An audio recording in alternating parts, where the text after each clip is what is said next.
Hola alumnos, hoy estudiamos los pronombres del sujeto y el verbo ser, which are our pronouns, our subject pronouns, and the verb ser. This information is found in your textbook on pages 10 and 11.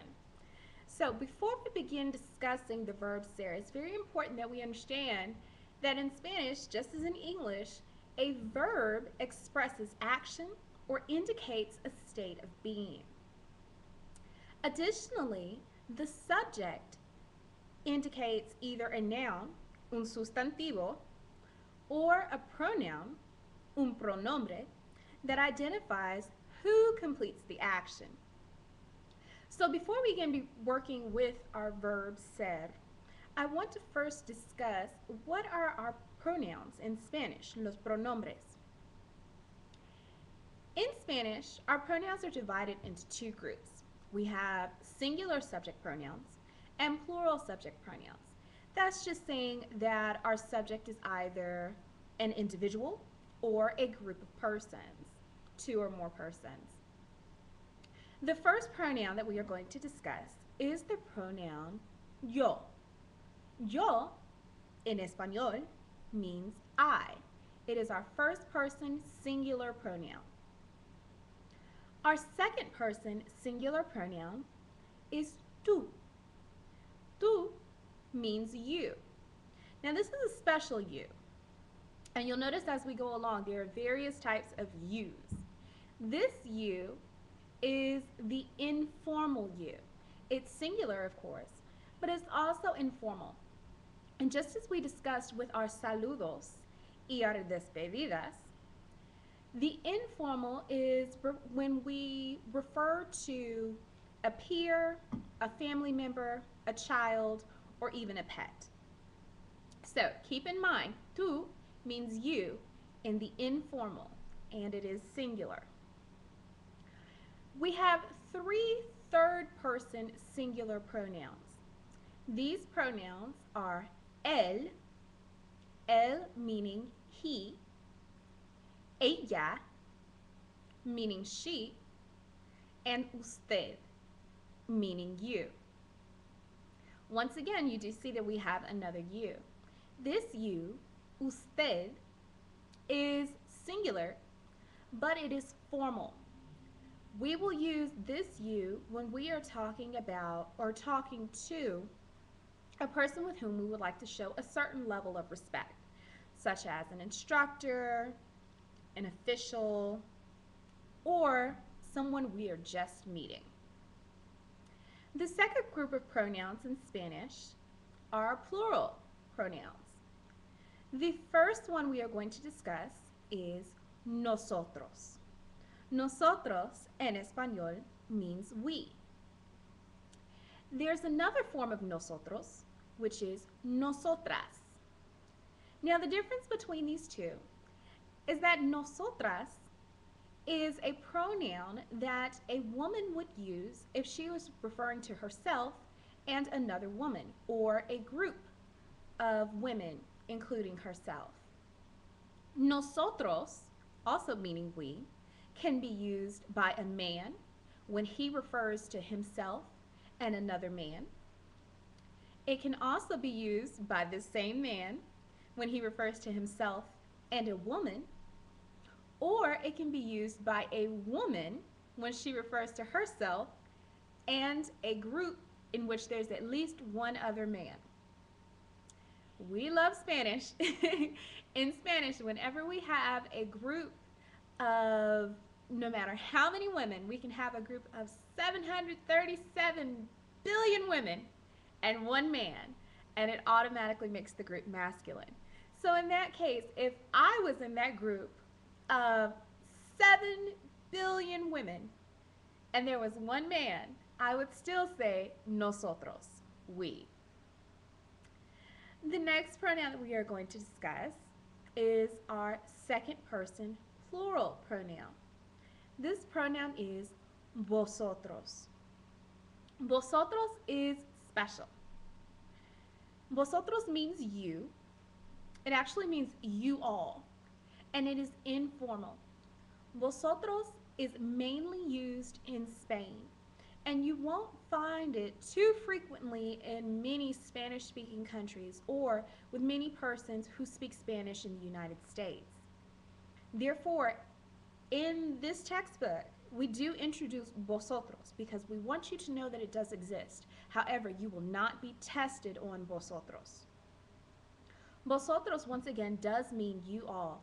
And it's the same as if we were referring to a group of persons who, if we just took one person out of that group, we would refer to them as tú, the informal.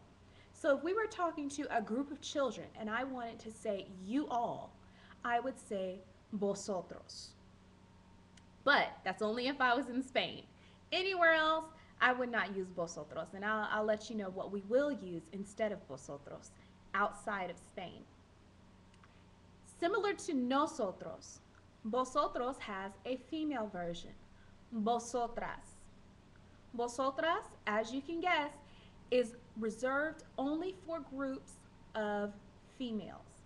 If there is a group that is not composed strictly of females, we will use vosotros. The last group of pronouns that we have in Spanish are our third person plural. Those include ellos, meaning they, ellas, also meaning they, and ustedes, meaning you all. Ellos is reserved for persons who are, if we were talking about a group of persons that are either composed of all men or a mixed group of men and women. Ellas, also meaning they, is reserved for a group strictly composed of women. And ustedes, once again, means you. In Spain, ustedes is reserved for a group of persons if we wanted to show that certain level of respect. Once again, it is formal. However, outside of Spain, whenever we want to refer to you all, we will use ustedes. Remember, we do not use vosotros. In the majority of Spanish-speaking countries, vosotros is not used, mainly in Spain. So, when we are testing, or when you're being tested on this material, please know that if we want to refer to you all, we are going to use ustedes and not vosotros. So let's review that again. The pronouns that we have in Spanish are yo, tú, él, ella, usted, nosotros, vosotros, ellos, ellas, ustedes. Muy bien, muy bien. Now, it's very important that we understand what these pronouns mean and also where they fall and the level of respect that we need to retain when we are using these pronouns. This is because in Spanish, our verbs, just as we do in English, our verbs change based on the subject of our sentence. So, when we refer to our verb changing, we are going to use the term conjugation. So now we are going to begin practicing our verb conjugations, and you'll hear this word a lot, so get ready. The first verb that we are going to study in Spanish 1 is the verb ser. Ser means to be.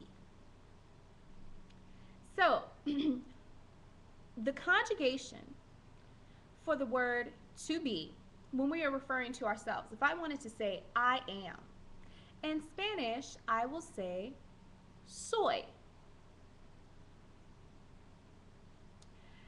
If I want to say you are, and I am referring to you as in tú, the informal you, singular, I will say eres.